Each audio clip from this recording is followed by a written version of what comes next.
किसानपुर में आप सभी का स्वागत है।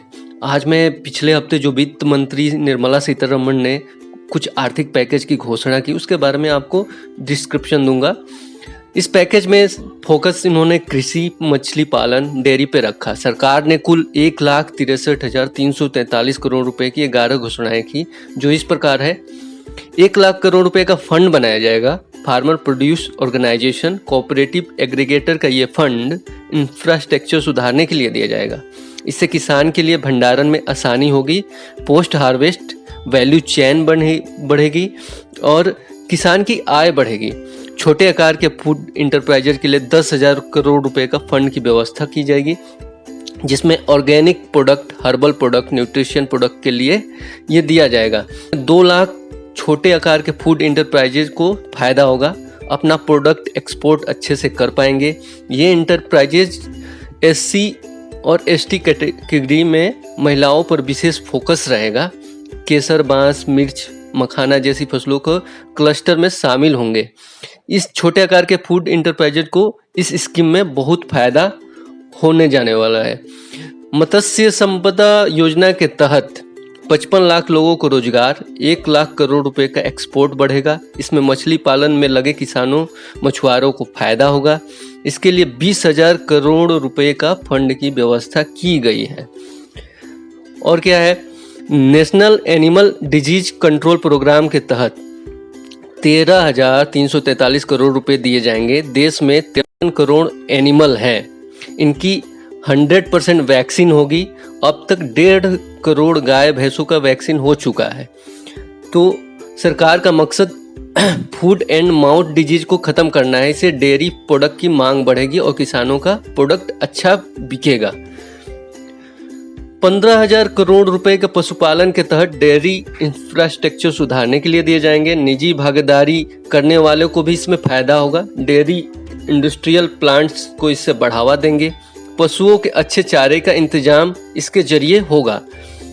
हर्बल खेती को बढ़ावा देने के लिए 4,000 करोड़ रुपए के पैकेज दिए जाएंगे, जिसमें 2.25 लाख हेक्टेयर में इस समय हर्बल की खेती हो रही है।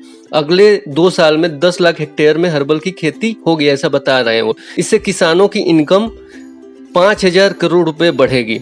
और मेडिसिन प्लांट बोर्ड गंगा नदी के आजू बाजू में हर्बल खेती को बढ़ावा देगा। हर्बल खेती के उत्पादों के लिए रीजनल मंडी तैयार की जाएगी, ऐसा सरकार का दावा है। और क्या है, मधुमक्खियों को बचाने के लिए विशेष अभियान किया जाएगा। इसके लिए 500 करोड़ रुपए की व्यवस्था की गई है। इसमें 2 लाख किसानों को सीधे फायदा होगा जो मधुमक्खी पालन में लगे हैं। मधुमक्खी का जो वैक्स बनता है, जो बनाती है वो इंपोर्ट किया जाता है इंडिया में, अब वो यहीं पे पैदा किया जाएगा। ग्रामीण महिलाओं को इससे सीधे जॉब मिलेगा, उपभोक्ताओं को बेहतर शहद मिल पाएगा। 500 करोड़ रुपए की योजना में टमाटर, प्याज और आलू के अलावा दूसरी सब्जियों को भी फायदा होगा। किसानों को ट्रांसपोर्टेशन और स्टोरेज के लिए 50% सब्सिडी मिलेगी। टॉप यानी टोमेटो, ऑनियन, पोटैटो योजना के तहत अब तक केवल टमाटर, प्याज और आलू को इस योजना में शामिल किया गया था। अब ये योजना सारी फल और सब्जियों के लिए जल्द ही लागू होगी, यानी टॉप टू टोटल योजना के नाम से होगा। एसेंशियल कमोडिटी एक्ट में बदलाव किया जा रहा है ताकि किसानों को सही कीमत मिल सके। ये सबसे अच्छा स्टेप मेरे ख्याल से है।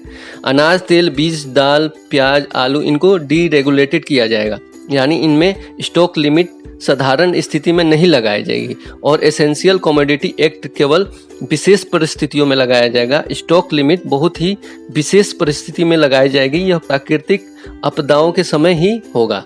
एग्रीकल्चर मार्केटिंग के नियमों में भी बदलाव किए जाएंगे ताकि किसान अपनी फसल किसी भी राज्य में बेच सके। ये फायदा होने वाला है। किसानों के पास अब चॉइस रहेगी, वो अपना उत्पाद किसे बेचे। जरूरी नहीं है कि निर्धारित लाइसेंसी को ही भेजेगा। अब इसके लिए केंद्र सरकार कानून में बदलाव करेगी। किसान अपनी फसल बोने के पहले यह पता होगा कि जब फसल आएगी तो वो किस दाम पे बिकेगी। वो अपना दाम पहले से फिक्स कर ले। इसमें प्रोफेसर, एग्रीगेटर लॉ, रिटेलर और कई सारे एक्सपर्ट की सलाह ली जाएगी, जिससे किसानों को एश्योर्ड रिटर्न मिलेगा। तो ये थी सरकार की कुछ मुख्य घोषणाएं। अगर ये वीडियो आपको पसंद आई तो इसे लाइक करें और ज़्यादा से ज़्यादा शेयर करें और चैनल को सब्सक्राइब करें। Thank you.